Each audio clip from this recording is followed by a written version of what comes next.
नमस्कार दोस्तों, मैं विनय शर्मा, वास्तु एक्सपर्ट और एस्ट्रोलॉजर, आप सभी का अपने चैनल में बहुत बहुत स्वागत करता हूं और आशा करता हूं कि आप सब स्वस्थ होंगे, सुरक्षित होंगे। 2023 आप सभी के लिए बहुत बेहतरीन हो, शानदार हो, बहुत सारी सफलता लेके आए, आपके लिए धन, समृद्धि, यश, प्रसिद्धि लेके आए, मेरी यही कामना है।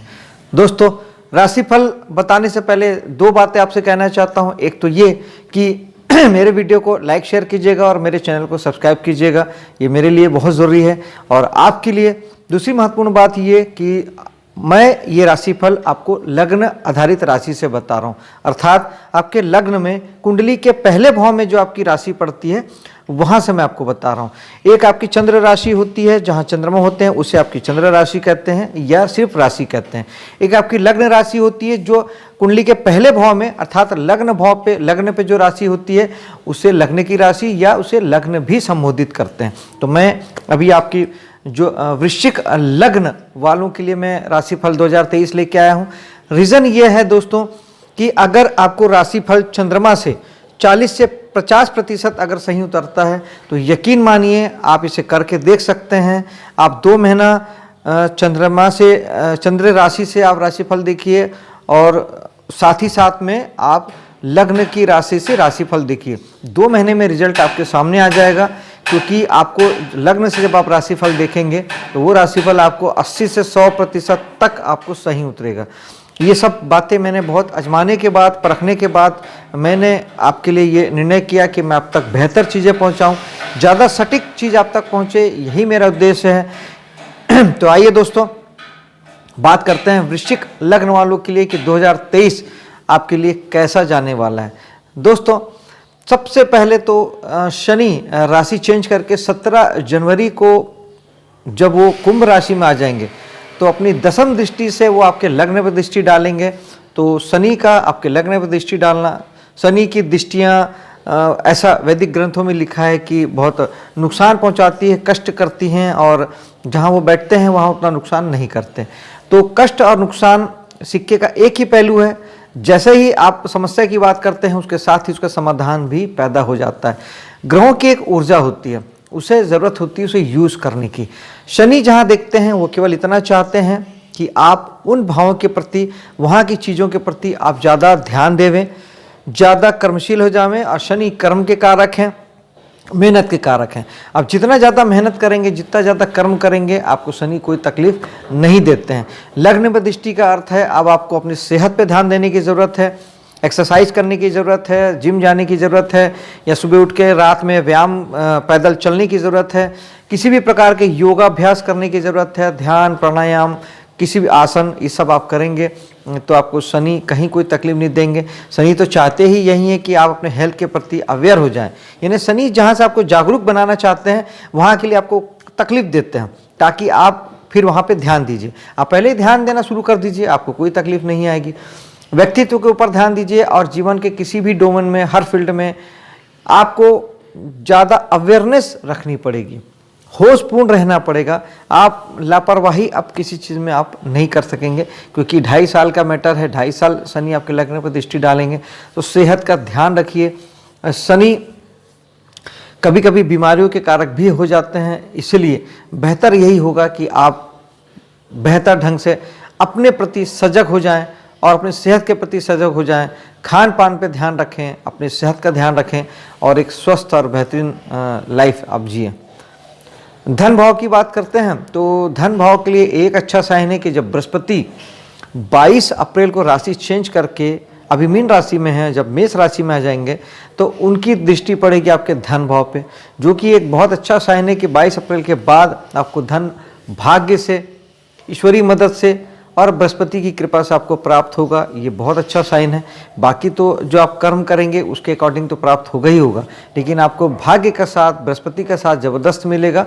और आपके प्रारब्ध से, आपके पूर्व जन्म से, आपके कर्मों के संचय से जो धन की प्राप्ति होनी है वो आपको अगले 1 साल के लिए बृहस्पति आपको कराएंगे। दोस्तों, साहस पराक्रम बेहतरीन है, बढ़ा हुआ है, सब कुछ अच्छा है। वैसे भी शनि वहाँ के स्वामी हैं जो आपको वैसे भी कर्मशील ही बनाते हैं, और बेहतर होगा कि आप अपने प्रयासों को बढ़ा दें। जितना आप एफर्ट लेंगे जीवन में उतना आगे बढ़ेंगे, ये सुनिश्चित है, क्योंकि शनि 17 जनवरी को राशि चेंज करके आपके चौथे भाव में आ जाएंगे। तो तीसरे भाव के स्वामी का चौथे भाव में आना यानी अपने से दूसरे जाना, ये दूसरा भाव एक प्रकार से किसी भी भाव का बेहतरीन पोजीशन होती है, उस भाव को अच्छा करता है, बढ़ाता है, उसका पालन करता है, मतलब उसे पोषण देता है। तो चौथे भाव में शनि का आना एक बात ये भी बताता है कि जो लोग अभी तक घर से दूर थे, जो लोग व्यापार के सिलसिले में या नौकरी के सिलसिले में बहुत ज़्यादा यात्रा कर रहे थे या घर से दूर थे, दूसरे शहर में थे, वो वापस अपने शहर में आ जाएंगे। अगले 2.5 वर्षों के लिए अपने घर के आसपास आ जाएंगे और घर पे रह के भी काम करने की संभावना आपकी बढ़ जाती है। जो लोग तीसरे भाव के काम करते हैं, जैसे साहस के काम है, कमीशन दलाली का काम, नेटवर्क से जुड़ के, इंटरनेट से जुड़ के काम करते हैं, मार्केटिंग का काम है, और आप किसी प्रकार का साहस पराक्रम वाला काम है, पुलिस में, मिलिट्री में, फोर्स में, अग्निशमन डिपार्टमेंट में, ये इस तरीके का कोई भी काम आप करते हैं, कमीशन दलाली वाला काम करते हैं, तो ये सारे काम आपके अब मेहनत तो मांगते ही हैं, अवेयरनेस तो मांगते हैं, क्योंकि शनि वहाँ के स्वामी हैं, तो सहज ही आपको उन चीज़ों पे ध्यान ज़्यादा देना है। लेकिन फिर भी चूँकि शनि अपने मूल त्रिकोण राशि में आ गए हैं, कुंभ राशि में आ गए हैं और चौथे भाव में आ गए हैं, तो निश्चित ही आपके वो सारे कामों को बढ़ाएंगे भी और आपको अच्छे रिजल्ट की प्राप्ति होगी और उस सारे कामों से आप पैसा भी कमा सकेंगे। चौथे भाव में शनि आपके वाहन, मकान और घर के सुख को बेहतर करेंगे, क्योंकि शनि अपने ही घर में है और मूल त्रिकोण राशि में, अपनी पसंद की राशि में है, और शनि जहाँ बैठते हैं वहाँ कोई खास विशेष तकलीफ नहीं देते हैं। शनि की दृष्टि जरूर खराब होती है, तो बस लेकिन एक चीज़ जरूर है, क्योंकि शनि चूंकि अनुशासन के कारक हैं। देखिए दोस्तों, हर ग्रह अपने कारक तत्व से बाज नहीं आता, ग्रह अपने कारक तत्व जरूर देते हैं। शनि का मूल कारक तत्व है अनुशासन, फोकस और मेहनत यानी कर्म। तो आप यकीन मानिए कि आपको घर के लिए, वाहन के लिए, अपने घर के सुख शांति के लिए, अपने निजी परिवार के लिए आपको फोकस्ड तो होना ही पड़ेगा, आपको मेहनत तो करनी ही पड़ेगी। यानी कहीं पर भी आपको, जहाँ भी शनि का प्रभाव जुड़ गया, जहाँ पे शनि आ गए, बैठ गए या उन्होंने दृष्टि डाल दी, आप वहाँ पे हल्के में नहीं ले सकते चीज़ों को, आपको वहाँ मेहनत करनी ही पड़ेगी, ध्यान तो देना ही पड़ेगा एटलीस्ट कम से कम। और जितना मेहनत करेंगे उतनी चीज़ें आपको उपलब्धि होगी, इसमें भी कहीं कोई दो मत नहीं, क्योंकि हमारा भाग्य ही हमारे कर्मों से बनता है। तो एक प्रकार से शनि हमारे भाग्य के कारक हो जाते हैं। और हस्तरेखा का अगर आपको थोड़ा भी नॉलेज होगा तो आपको पता ही होगा कि हस्तरेखा में जो हमारी भाग्य रेखा है उसे हम शनि रेखा भी बोलते हैं। शनि रेखा और भाग्य रेखा एक ही होती है, तो इसका मतलब ही यही है कि हम भाग्य के कारक ही शनि हैं। पंचम भाव की बात करते हैं, जो कि संतान का है, आपकी शिक्षा का है, कला मनोरंजन जगत का है। तो यहाँ पर 22 तारीख तक बृहस्पति रहेंगे मीन राशि में, तो 22 तारीख तक ये शुभता देंगे। आपके कला जगत में आपका बहुत नाम, शोहरत, प्रसिद्धि फैलेगी। शिक्षा जगत में आप बेहतर कर पाएंगे और संतान से आपके संबंध भी अच्छे रहेंगे और संतान भी जीवन में उन्नति और तरक्की करेगी। 22 अप्रैल के बाद शनि राशि चेंज करके बृहस्पति राशि चेंज करके आपके छठे भाव में चले जाएंगे। छठा भाव होता है आपके जॉब सेक्टर का, सर्विस का, चाहे आप सरकारी नौकरी करें, प्राइवेट नौकरी करें या किसी भी प्रकार की आप अपनी सेवाएं दें, चाहे कंसल्टेंसी के माध्यम से दें, जैसे इंजीनियर, डॉक्टर, वकील या एक एस्ट्रोलॉजर देता है, या किसी प्रकार के आप वर्क करके दें, लोहार की तरह, बढ़ई की तरह, राजमिस्त्री की तरह, पत्थर लगाने वाले कारीगर की तरह, तो सब जगहों को हम छठे भाव से देखते हैं। बृहस्पति 22 अप्रैल के बाद जब यहाँ आएंगे तो सारे कामों को बढ़ा देंगे, अच्छे फल प्रदान करेंगे, आपका कर्म बढ़ेगा और आप ज़्यादा मेहनती हो जाएंगे और कर्म क्षेत्र में ज़्यादा अच्छे ढंग से काम करेंगे। बृहस्पति केवल बढ़ाते हैं तो बृहस्पति तो फिर ऋण, रोग और शत्रु को भी बढ़ाएंगे, तो इस बात का आपको ध्यान रखना है, अपनी सेहत का ध्यान रखना है। शत्रुता ना पालें तो बेहतर है, क्योंकि बृहस्पति शुभ और पॉजिटिव ग्रह हैं, ये उस प्रकार से लड़ने का मादा नहीं देते जैसा मंगल, राहु या शनि देते हैं। तो इसीलिए अब बेहतर है कि आप लड़ाई झगड़े से दूर ही रहें। वैसे भी बृहस्पति आपको शुभ और सात्विक बनाएंगे सारे मामले में, और कर्ज वगैरह जितना बचें ना लें तो बेहतर है, क्योंकि फिर बृहस्पति जो है वो बढ़ाते हैं चीज़ों को, तो कर्ज लेंगे तो फिर कर्ज बढ़ेगा। इसलिए बेहतर है कि आप ऋण, रोग, शत्रु अर्थात बीमारी का ध्यान रखें, कर्जे से बचें, लड़ाई झगड़े से बचें, अवॉइड करें सारी चीज़ों को अगले 1 वर्षों के लिए, तो बेहतर है। काम धाम में ध्यान लगाएं, कर्म में ध्यान लगाएं, कर्म निश्चित ही आगे बढ़ेगा, तो आप जीवन में खुद स्वयं आगे बढ़ेंगे। अब सप्तम भाव की बात करें तो सप्तम भाव, छठे भाव में आपके राहु भी पूरे अक्टूबर तक राहु भी यहाँ रहने वाले हैं। और राहु निश्चित ही आपको कर्म क्षेत्र के लिए तो पागल बनाते ही हैं, आपको एक जज्बा देते हैं, एक ऊर्जा से भर देते हैं कि आप बहुत ज़्यादा करें, लेकिन साथ में राहु डिस्टर्ब भी करते हैं। तो न एक से ज़्यादा अवसर प्रदान करके या एक से ज़्यादा स्थितियाँ ऐसा बना देते हैं कि आपको ऐसा लगता है कि जो कर रहा हूँ वो ठीक नहीं है, क्या मैं दूसरा काम करूँ, तीसरा काम करूँ, ये करूँ, वो करूँ। इसके लिए बेहतर होगा कि मेडिटेशन करें, क्योंकि सिर्फ मेडिटेशन ही एक ऐसी चीज़ है जो आपको राहु के जंजाल से, राहु के जाल से, राहु के भ्रम से बाहर निकाल सकती है। बहुत ज़रूरत है। और हाँ, राहु यहाँ पर आपको ज़रूर किसी भी प्रकार के मुकदमेबाजी में आपको जीत देंगे और किसी प्रकार की भी लड़ाई शत्रुता है सब चीज़ में, क्योंकि पापी ग्रह यहाँ पे छठे में अच्छे हो जाते हैं जो आपको यहाँ पे प्रतिस्पर्धा में जीत दिलाते हैं। किसी प्रकार के जीवन में किसी भी फील्ड में अगर आप कंपटीशन में उतरेंगे तो वहाँ आप जीतेंगे। राहु आपको जज्बा प्रदान करेंगे और राहु आपको कंप्यूटर से जोड़ते हैं, राजनीति से जोड़ते हैं और नई टेक्नोलॉजी से जोड़ते हैं और विशेष तौर पे विदेश से जोड़ते हैं। ऑनलाइन भी राहु का डोमेन है। अगर इन सारे चीज़ों से अगर आप जुड़ते हैं तो आपके लिए सर्विस सेक्टर में काफ़ी ज़्यादा अच्छे अवसर प्राप्त होंगे और आप बजाय डिस्टर्ब होने के आप कहीं ज़्यादा अच्छे रिजल्ट प्राप्त कर पाएंगे अगर आप राहु के इन क्षेत्रों में आप काम करते हैं। बीच में जब बृहस्पति अप्रैल में वहाँ आएंगे उस वक्त और अक्टूबर तक जब राहु रहेंगे तो ये 6 महीना राहु और बृहस्पति का एक राशि में होना एक मतलब एक प्रकार से गुरु चंडाल योग का निर्माण करते हैं, क्योंकि बृहस्पति गुरु हैं, राहु चंडाल हैं। गुरु चंडाल का योग अच्छा नहीं होता, लेकिन इसका रिजल्ट भी विशेष तौर पे 2 महीना ज़्यादा आपको आएगा जब बृहस्पति यहाँ आएंगे और 8 डिग्री के आसपास, क्योंकि राहु उल्टा चलते हैं, बृहस्पति आगे जाएंगे, राहु पीछे आएंगे, धीरे धीरे इनकी दूरियाँ बढ़ती जाएगी।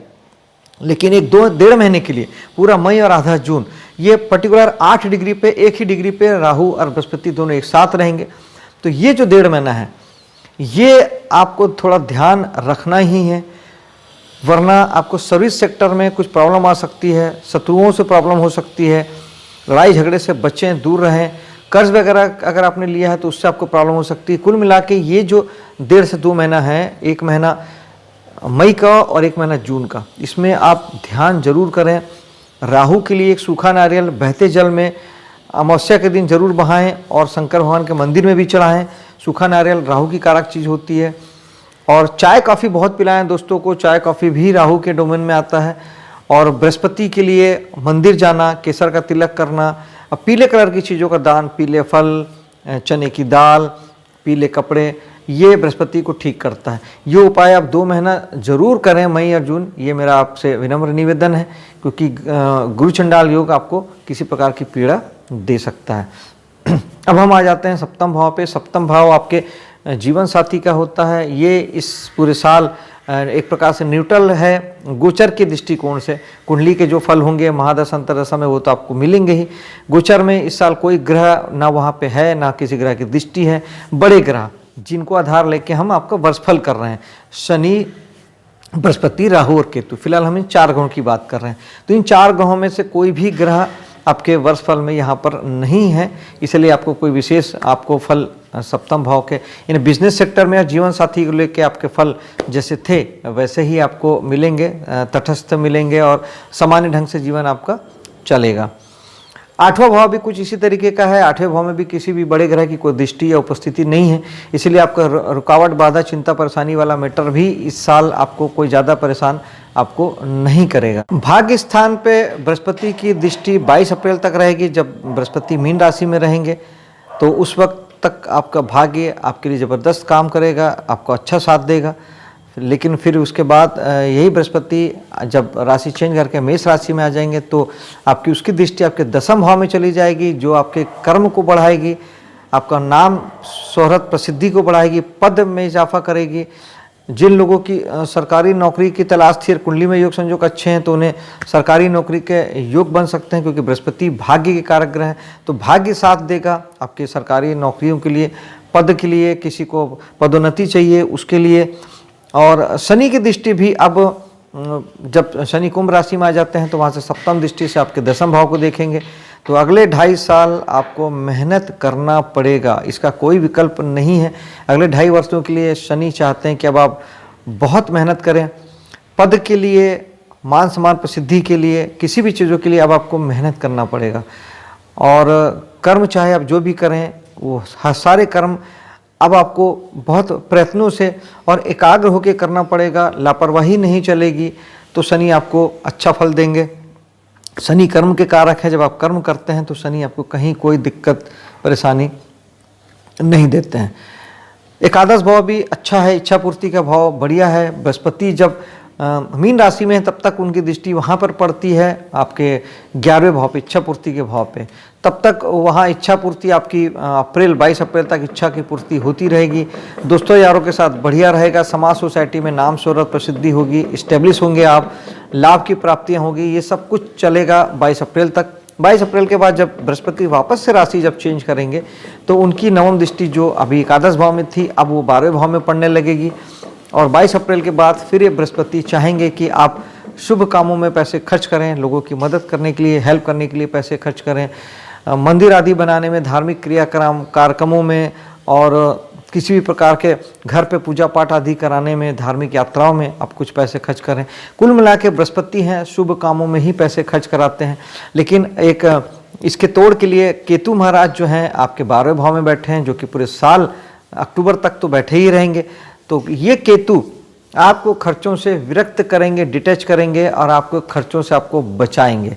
लेकिन साथ ही जो लोग विदेशों से जुड़ के काम करते हैं उन्हें थोड़ा ध्यान रखने की ज़रूरत है, क्योंकि केतु डिटैचमेंट भी देते हैं, वैराग्य देते हैं। तो जो लोग 12वें भाव के कामों से जुड़े हैं, हॉस्पिटल उद्योग से जुड़े हैं या किसी प्रकार के विदेश से जुड़ के कोई काम करते हैं, तो वहाँ केतु उन्हें कुछ मन में विचलित कर सकते हैं, मन में विचलन पैदा कर सकते हैं, कामों से हटाने का या काम चेंज करने के मन में भाव आ सकते हैं। उसके लिए बेहतर है कि आप केतु का उपाय कर लें। केतु के चेक प्रिंट के कपड़े दान में देना, खट्टे मीठे फल का दान करना बहुत अच्छा। और मेडिटेशन सबसे बेस्ट उपाय है राहु केतु दोनों के लिए। अगर आप 12वां भाव मेडिटेशन का ही होता है तो जब आप मेडिटेशन करेंगे तो 12वें भाव का कोई खराब फल आप तक नहीं पहुंच पाएगा। दोस्तों आपके लिए 2023 शानदार हो, सफल हो, इसी कामना के साथ मैं अब आपसे विदा लेता हूं। मेरे वीडियो को लाइक शेयर कीजिएगा और मेरे चैनल को सब्सक्राइब कीजिएगा। मिलता हूं आपसे अगले वीडियो में, तब तक के लिए जय हिंद।